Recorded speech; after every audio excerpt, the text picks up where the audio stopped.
Hello everyone, this is Mohammed On from Allied Consultants, Business Development Manager at Allied Consultants, and today we're going to be talking about business to business sales. And this training is we'll be looking at the whole sales procedure for B2B sales in a holistic manner. What are the individual components and elements involved in it? And then we'll be looking at a few block diagrams to divide the special tasks or components and see them individually and see what are the sub-components within those components. So if we start from here, looking at the table of contents, we can see that the basic objective, we'll be looking at it, and then followed by that immediately we'll see the different objectives and overview of how sales versus marketing can be compared, and followed by that would be the skill sets, the two types of skill sets that a salesperson doing B2B sales, especially for an IT service, what are the skill sets required for that person or Salesforce. Immediately after that, we'll be looking at some block diagrams which will divide the whole process from where the prospecting is done up to the point where we develop enough opportunities, or we start nurturing them, and then to the point where we actually start growing business from them and develop revenue. A few other block diagrams, and then we'll be looking at the inside sales process, some more detail of how the sales generation operates, and then the campaign designing, some of the steps. How do we start? Where do we start from? Campaign designing, how do we do that? What are the KPIs? How do we do the market segmentation and see what is the product offer that we're going to be taking to our clients or prospects? How is prospecting done? What are the steps in it? Measure and monitor the patterns, the KPIs, the metrics. What should we be looking at? What are the KPIs that are being followed in the industry? And after looking at these things, we'll be looking at a case study of management consultants. One of the campaign that we have recently run, and see how does what output has that generated for us, and what lessons have we learned from it. This is going to be followed by a few suggestions, and then the presentation will be over. So let's get started here. So the objective: creating quality sales opportunities and passing them timely to salespeople to close. What this actually means is that this is something in which time is a key constraint, and we have to keep it in mind that we have to come up with such a mechanism of predictable lead generation so that we can have enough leads to nurture at a single time moment, and come up with a consistent source of revenue and generate enough business out of it. So there's a whole sales development function that is incorporated with that. We'll be looking at that in more detail in a little bit. The next slide shows compares the sales versus marketing objectives and overview. And what this basically is telling us is that although sales and marketing are two different approaches, they actually have the same objective, and they both have the same objective of driving revenue for the company through by following two different models, by following two different routes. Sales is an outbound technique where is more of a push strategy, where we pick up the phone, we tell the clients or the prospects about our services, about our product, and grab the attention, carry the details, add them to the CRMs, and nurture them, and drive business out of it. Marketing is more of a magnetic approach where you attract attention through different tools or through different mechanisms such as social media, etc., and you create enough interest so that they start questioning about your product or about your service, and enough awareness is created so as to drive more attention towards your business. Eventually, both of these should be creating the revenue for your company. Skill sets required for the B2B Salesforce. Basically, two types of skill sets are required for people selling IT services. Number one is technical skills, because the service is of technical nature. And number two is sales skills, obviously, to sell your product, to gain interest and the trust so that the person feels comfortable to buy from you. So moving on, the block diagrams part, we'll see that we'll be looking at 6 different block diagrams which will enable us to look at the whole sales process and about the whole mechanism behind it in a more understandable way.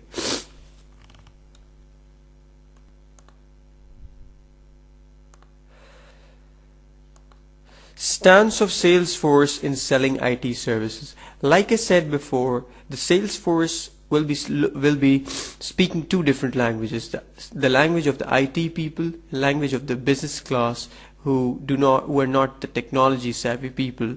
And the sole purpose of the Salesforce is so as to mediate between the 2 people, the techie people and the business class, and act as a bridge between them, telling the business class about the benefits that IT technologies can add to their business, and on the other hand convey the message of the business class to the IT people so as effective action can be taken. The next thing is the customer buying cycle. What this can tell us is that customers do not buy in a single step. It's a whole cycle that it's a whole period of transition where they first research about the services, about the products available in the market. They analyze the differentiating factors such as the price, quality of service, and other factors in play. And then once they do their research, they make their selections based on the criteria that they have set. After that comes the purchasing part, where they actually consider seriously of buying something, and once they purchase that, they start using it, and it is followed by the evaluation period where they develop a point of view about it.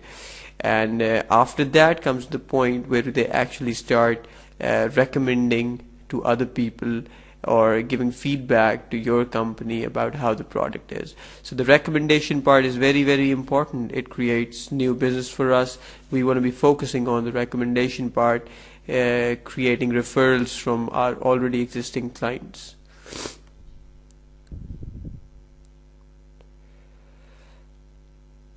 Sales development function holistic view. Marketing inbound and sales outbound, whether it's a magnetic or an inbound approach, or whether it's a push versus pull strategy, at the end of the day, the objective is to create a mechanism or create a machine of coming or a methodology of how you could come up with enough leads and generate enough leads so which you could be nurturing and add to your nurture bin, exchange relevant information and demos and literature and marketing material with them, so as to sustain the interest once created in your product. Once that is done, it is followed by this is the exact stage where opportunities come up, and then we start closing the business and signing off the projects. Once the projects are signed off, and this is followed by accounts management, where you actually start managing your existing customers. Lead generation itself is not just a one-step thing. It is a whole procedure or a whole phase-wise thing, which can be looked at better in this slide, where I've tried to explain the whole lead generation procedure by categorizing them by their statuses, or how they have responded to our offer, or how they have taken interest, or have they backed out, are they ready to buy, or at what stage of the buying cycle do they stand presently. So once we pick up the phone, we start dialing number and approaching different clients or prospects or people in our lead list. What happens is that it starts from where they are not touched yet, or they have not been approached.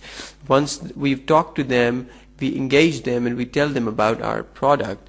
What happens is that either they do not take an interest, or they take immediate interest, and once they do, we add them to the nurturing bin.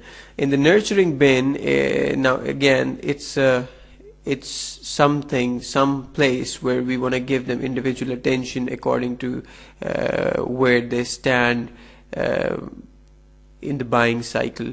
We exchange different material with them, different marketing material and sales material, and about our services, about what business value we can deliver through our services for them, and accordingly they take interest. And once this converts into different opportunities, we start closing business and convert them into actual customers.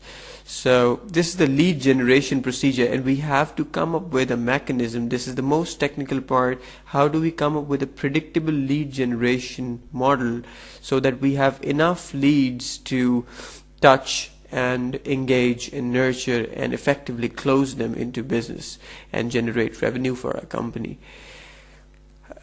The prospect qualification identifiers, this is a three criteria, three most basic, abstractly speaking, three KPIs on which we do the prospecting. We analyze, first of all, when we talk to somebody, every salesperson should be, if he's not already doing it, analyze whether the person he's talking to or trying to sell to qualifies on these three parameters. Does he have the money to buy what you're selling?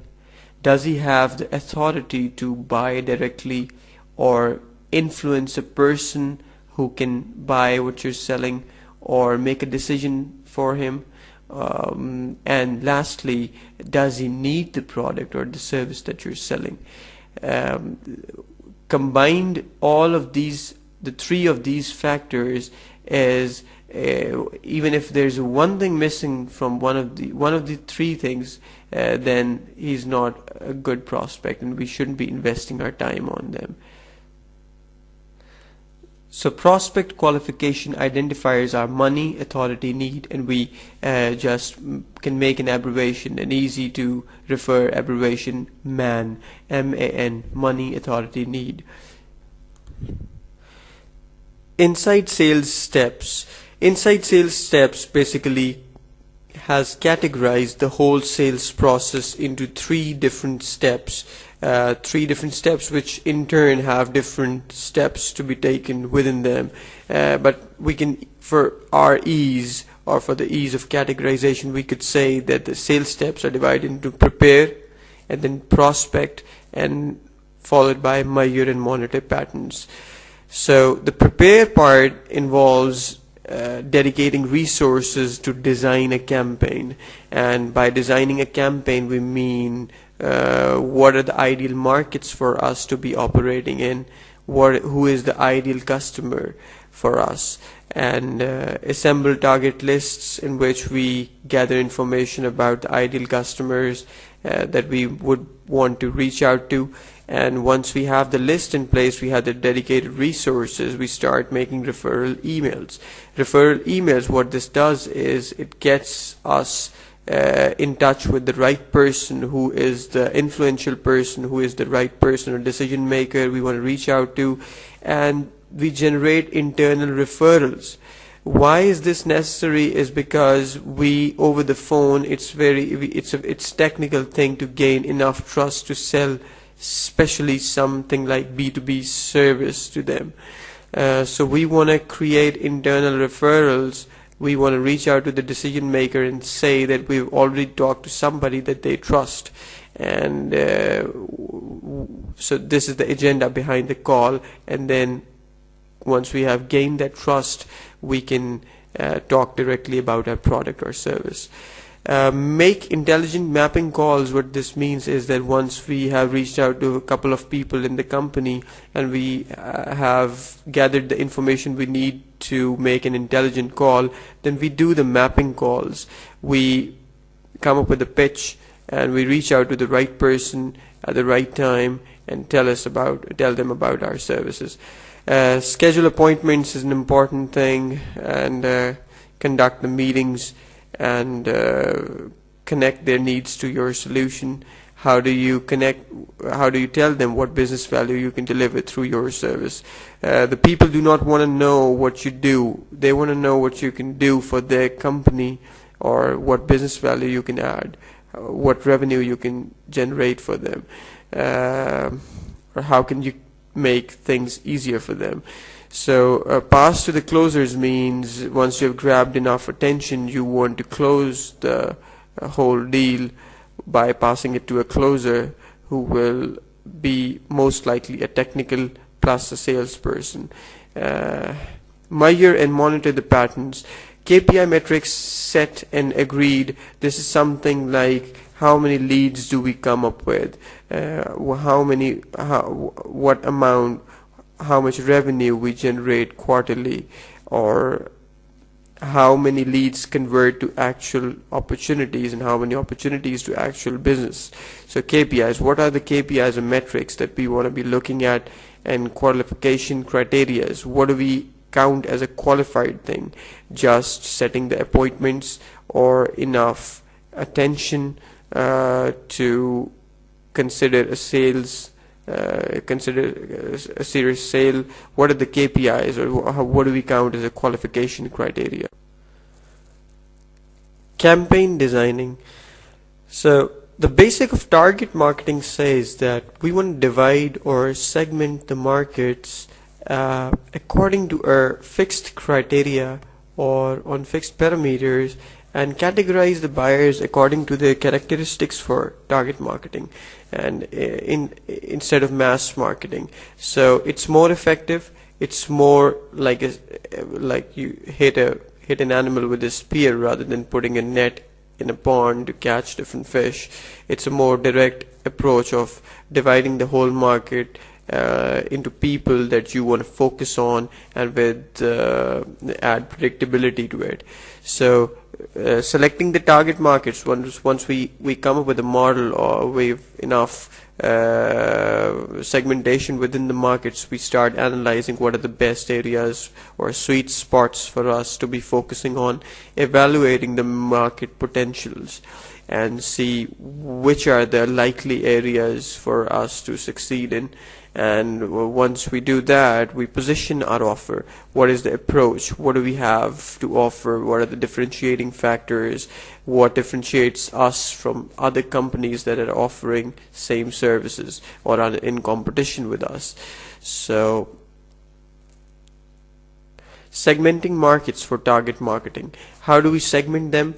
Basically, broadly, there are 4 different criterias. Behavioral segmentation, how they behave or what behavior they have towards a particular product or service.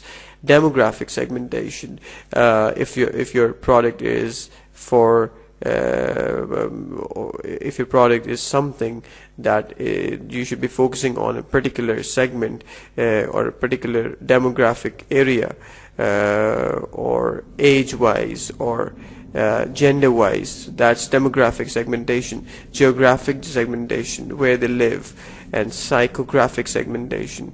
A more detail of the 4 types of criteria of segmentation is explained here, where I've divided this into by behavior, by demographics, by geography, and by psychographics.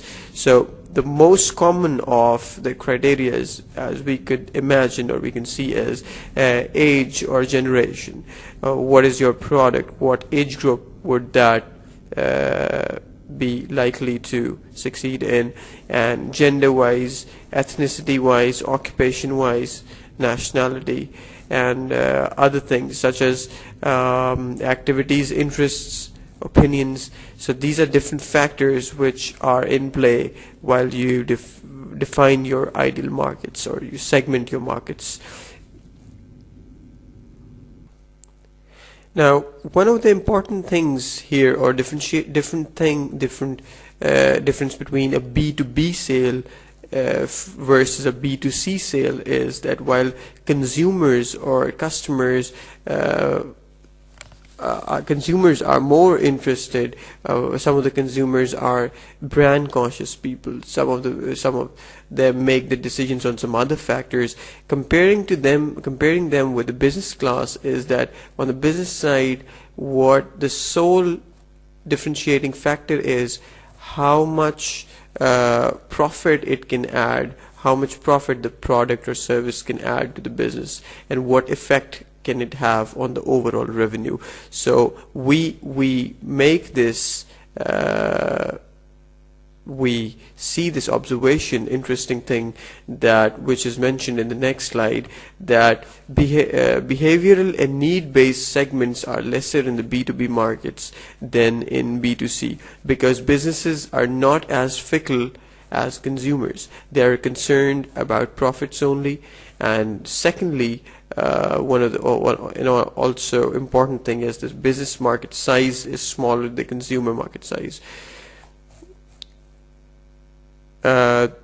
Types of segmentation in the B2B markets are, the main concerns are the price and the quality and the service focused segment, response time, etc., partnership focused segment. So these are the 4 types of segmentation in the B2B markets.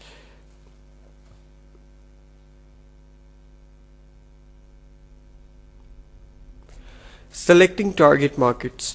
Once we have segmented different markets, we want to select the best areas or the sweet spots for us.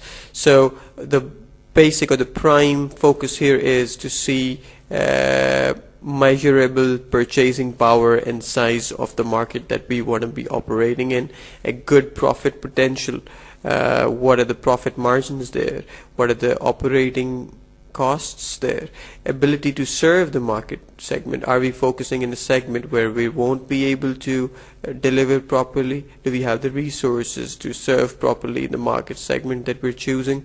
So factors like these are considered. Ability and resources to compete.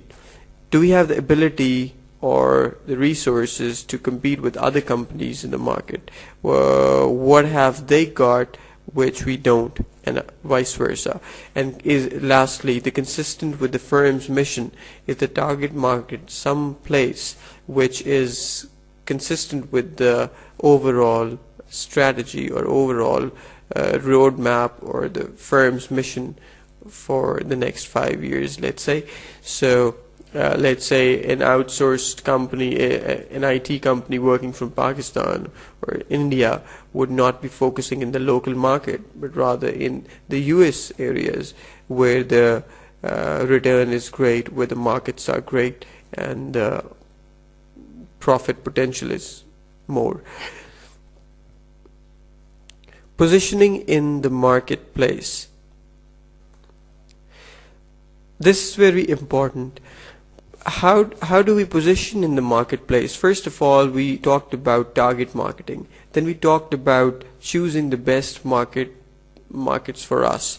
So all of this is related to the fact that complete domination within the market is something very, very difficult, if not impossible. So we wanna avoid head-to-head competition with some other companies already sustaining in the market. We have to come up with a model or with a way or offer where we can differentiate, or we have something different from other companies that are already operating. So we have, what are the differentiating factors that differentiate us from other companies? This should save us from coming head on with other companies and maintaining friendly competition, and also facilitate us with survival in the market. Why should the buyer purchase your offering versus another? Again, the differentiating factors. So one of the easiest ways to visualize this is the perceptual maps, where you position where the competitors are and where you want to focus in, and you want to position yourself in a place where the competitors are not clustered. So there are a number of criteria for that. We set the criteria on the grids, and we position the different companies and ourselves on the perceptual maps to see how we can avoid head-on competition. This is a very famous diagram of this is a very simple diagram of perceptual map to elaborate the concept behind it. That, let's say, if there are 4 companies, if there are 3 companies already offering some service in the market, we analyze that one of the company is differentiating itself from other companies through the quality of service, and then there's another which has excellent service, and then one of the companies is focusing primarily on the response time, but there is no other company in the market that's offering real competitive prices to the customers. So we could be one of those. Our differentiating factor could be competitive price, which is economical for the small and medium business, let's say.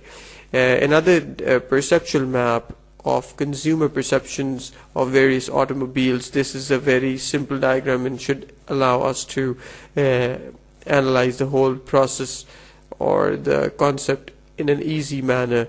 We see on the four corners that the automobiles are different companies or brands are being analyzed here. So there are cars that are sporty, and then there's cars that like are classy, and then conservative and practically affordable. So we see Toyota lying somewhere in the practical and affordable versus sporty region, while BMWs are classy and sporty, and Mercedes on the other hand is conservative and classy. So this is this map can tell us easily how different companies in the automobile industry are placing themselves to avoid head-on competition and focus in their market niche in those areas where other companies are not clustered.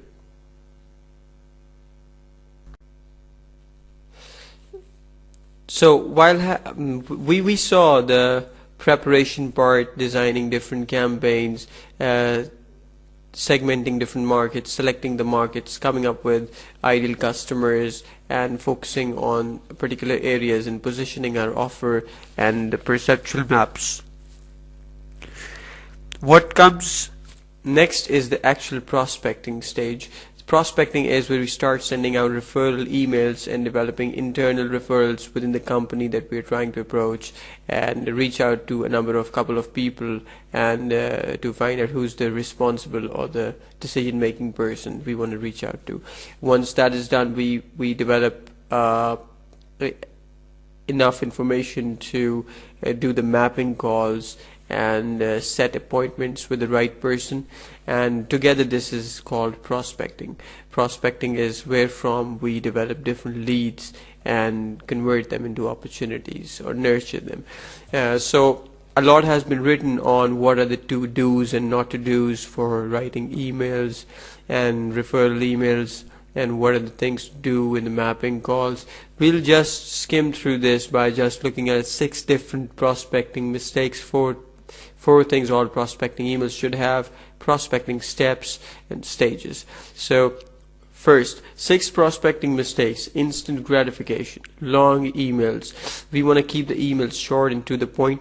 We want to show that we respect their time and their authority, and we are somebody who's responsible and trustworthy. And another very important mistake to be catered is mile wide, inch deep. We want to keep our focus very, very narrow. Our offer should be very clear, concise, to the point. It should not be a wide offer, like we can do this and we can do that. We should have a single solution for their very pinpoint and relevant problem that they're facing. Quick retreat from ideal customers and stubborn pursuit of non-ideal customers. We want to focus on with the sole reason of target marketing was that once we've decided the ideal customer profile, we want to focus on those particular people the most. And stubborn pursuit of non-ideal customers, we don't want to do that. Patterning wrong activities. We want to develop patterns of interest we want to follow the real KPIs that are relevant to us. 4 things all prospecting emails should have your claim. First of all, what are we trying to claim? What are we offering? Who we are as a company and why should they care? That is the positioning. What we have for them. Emotional triggers are something like fear, guilt, trust, belonging, competition. Competition is very important. A lot of business comes this way, that your competition or a competitor is using this thing. Are you using that? Are you unlocking the real potential? And then leadership. Some people or companies are really the trendsetters. So we want to develop or trigger those emotions in them. And call to action should be something like a follow-up line or setting up corresponding emails. Then there are prospecting steps. Prospecting steps involves record all results in the CRM, details of the prospects, and draft email templates. These should be really, really small templates, which should be minimal editing. They should be sent out to the relevant people. Send mass emails. 3 contacts per account. Make mapping calls, relevant calls to set appointments, work responses, pass the baton to the sales to close the deal. Measure and monitor the patterns. This stage is the stage where we start analyzing the real KPIs. The real important KPI, first of all, is number of closed business. This is the ultimate goal. How much qualified pipeline to generate per month to achieve the targets. First, once the targets are set, how much of qualified pipeline, and then again, whole new discussion is what we count as the qualified, but anyways, the qualified pipeline to generate per month to achieve the targets. So basically, there are 3 different types of targets in this whole cycle or procedure: executive level, operational level, and tactical level. And this ladder diagram can show us that. Activity based KPIs, how is a salesperson doing, and click-through rates, etc. Operational efficiency, ROI, people ratio, and then demand ratio and awareness created, such KPIs. Then the business outcomes followed by likelihood of outcome. These are the real KPIs that we should be looking at.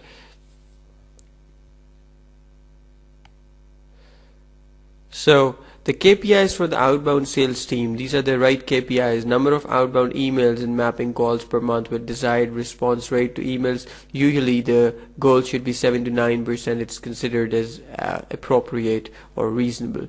Number of scoping discovery calls per month. Scoping is defining the scope and seeing how much of interest is developed. Number of qualified opportunities per month. Again, this is very important. Number of qualified leads and their dollar value. What is the expected return? Win rate, percentage of pipeline closed won into sales booking. Win rate is how much of opportunities actually convert to real business. So these are the few real relevant KPIs that we want to be looking at. What we have talked up till now can be summarized into this diagram. We talked about 3 stages of preparation and prospecting, and followed by KPIs monitoring.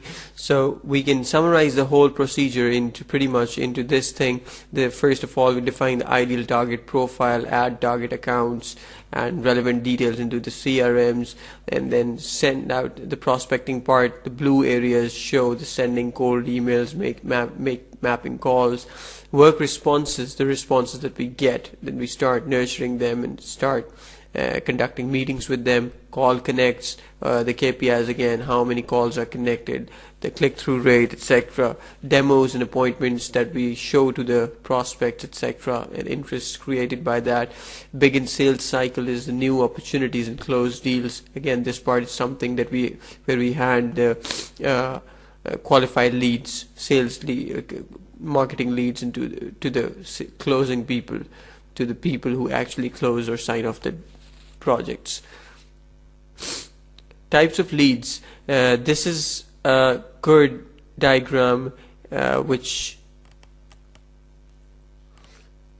categorizes the types of leads into 3 different categories. So, and names them by the seeds, nets, and spears. Each of these names has a meaning. Seeds, why is it seeds, and what is the quality of such a lead is can be analyzed by the fact that seeds are the leads that are word of mouth, that are actual recommendations or referrals, public relations, etc. Or how have we performed with the already existing clients, etc. These leads are the prime source of driving new business. We want to reach out to our present clients and ask them what are the 10 different reasons or 5 different reasons of why they've chosen to work with us or be our client instead of somebody else. And such factors can help us find out new people like them who have similar problems, and we want to reach out to them. So these leads have the most importance. The second type of leads is the nets. Nets is like throwing a net into the pond and catching whatever fish comes into it. So marketing programs are one channel or method of coming up with such leads. Marketing programs, what they do is they create attention in some different markets, etc., and people start inquiring about their service or product. Again, like fish caught in a net, they could be of any quality, anything caught in the net or that has grabbed attention. So these leads are easier to increase, and their quality is not as good as the seeds. Then the third type of lead is a spear. Spear is the pinpointed target marketing, target sales. So outbound sales is an example. We know exactly who we are calling, and so we are hitting an animal with a spear, so to speak, and such leads have a higher quality and are comparatively difficult to develop compared to marketing programs and nets.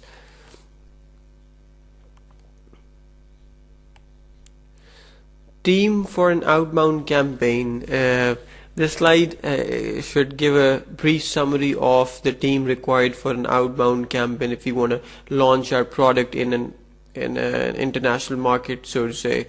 We need such team comprising of an accounts manager, dedicated inside sales rep, email marketer, research and data analyst, quality analyst, and the working schedule or the working hours are mentioned here. 176 hours per month. Marketing and sales channels. Different channels used by the marketing and sales channels are, many of us would already be knowing the difference between the inbound and the outbound marketing, and what are the methodologies, what are the channels used by them. So inbound is search engine SEO, search engine optimization, viral marketing, social media, email, pay-per-click marketing, pay-per-click and pay-per-image. Outbound marketing is more of a push strategy, as we talked. It's like telemarketing and outsourcing the whole setup to another company that can make the calls for us. So it's focused on calling or reaching out to people through telemarketing, etc. Very well, so this brings us to the last part of the presentation, where we would be looking at the case history of the management consultants list or campaign that we run. We would be looking at all of this theory and all of these concepts put to work, and what results have we driven from all these concepts. So here we first of all need to see this diagram of B2B organizations conversion rates.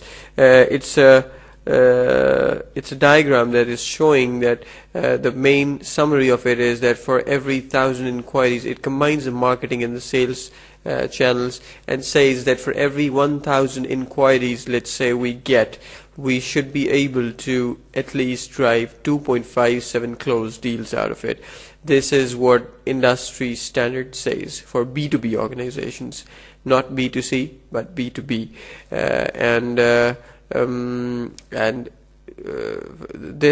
This is followed, or this also incorporates the fact that it divides the whole conversion rates and tells what are the percentages of acceptable conversion rates from one stage to the other. So let's say we have 1,000 inquiries.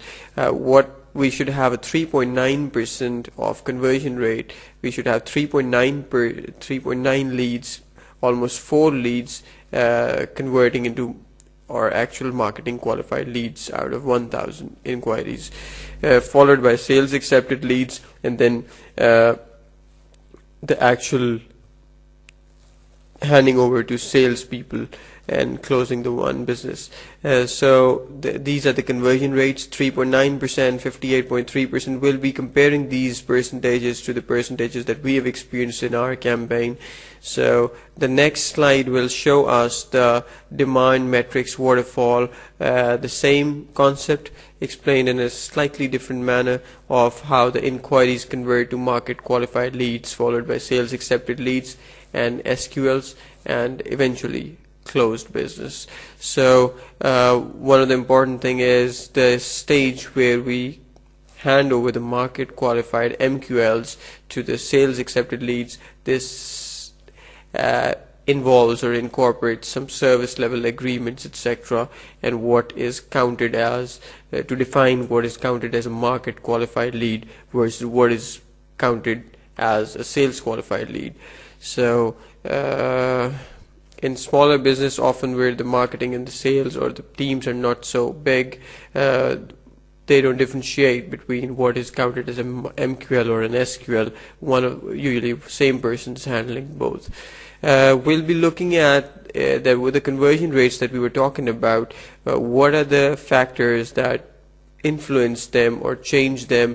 This slide shows that varying conversion rates and factors affecting them at each of these stages of the how the inquiries change into closed business through different stages. We see that there are basically two different categories of factors: external factors, which are the factors outside the organization, which we do not have much to play a role with, and there are some internal factors of what we can help to make the whole cycle more efficient. So external factors, we see that outside the organization, we see that buying processes, fundamental viability of specific target markets, factors like perception of offerings, etc., are very important in changing the conversion rates. This can be better analyzed by looking at this slide, where I have summarized the whole case study or the actual results achieved from our campaign. So these, the bold black, are the statuses, or followed by the number of the people that have converted from one stage to the other. So 1,000 people in the list, 127 were engaged, followed by 27 in the nurturing bin, and 1 opportunity created, and customer as right as per now. We do not have actual revenue generated out of it, but we're pretty hopeful of it. So we see the 1,000 people here, and 12.7%, 127 out of 1,000. So inquiries to MQL, if we count it as inquiries, the people whom we dialed and told about our services and they started inquiring, we engaged them. So 127 people, that makes the conversion rate 12.7. And one of the important thing that is also mentioned here is that this is the stage where the external factors are high and the internal factors are low. So we see that at this stage the external factors are high, meaning that the external factors of how the other company perceives our product or service is something that is of more importance rather than what is the structure of our own organization or what are the relationships with our clients, etc. This is the initial stage where they are mostly counting on their own perception, etc., and we need to work on gaining their trust to bring them out of that zone where they start trusting us and what we say. So followed by this engagement stage is where we hand over the MQLs to the SALs, etc. And internal factors here are high. Tighter service level agreements, we need to figure out what is counted as a market qualified lead and sales qualified lead, and what exactly is that we count as a qualified, what are the parameters that we need measure against. And nurturing is the part where we external factors are of medium importance. We have gained enough trust. Internal factors are also low of medium because things are more consistent.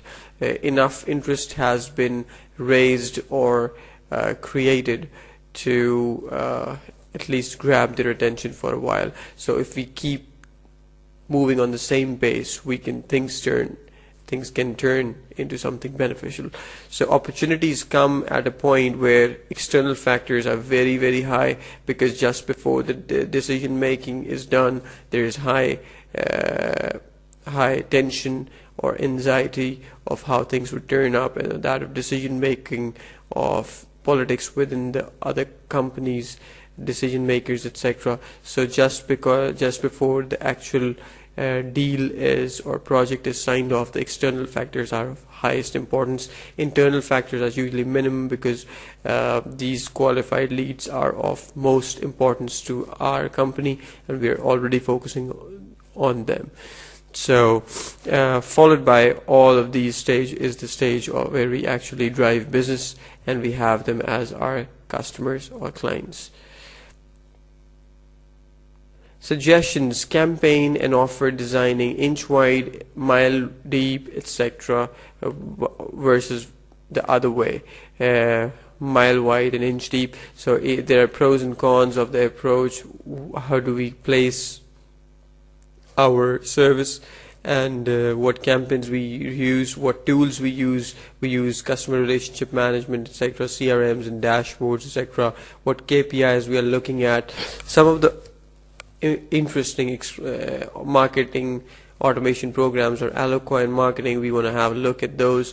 Lead scoring methods allow us to score the leads and check where they stand on the buying cycle and about how far are they from the actual decision making or from actual stage where they can buy from us. So we want to score them where they stand, and over time the score ideally should increase and their interest and awareness should increase so that more business can be driven out of it. This is pretty much most of it, and thank you very much for joining us for this presentation, and have a nice day. Bye.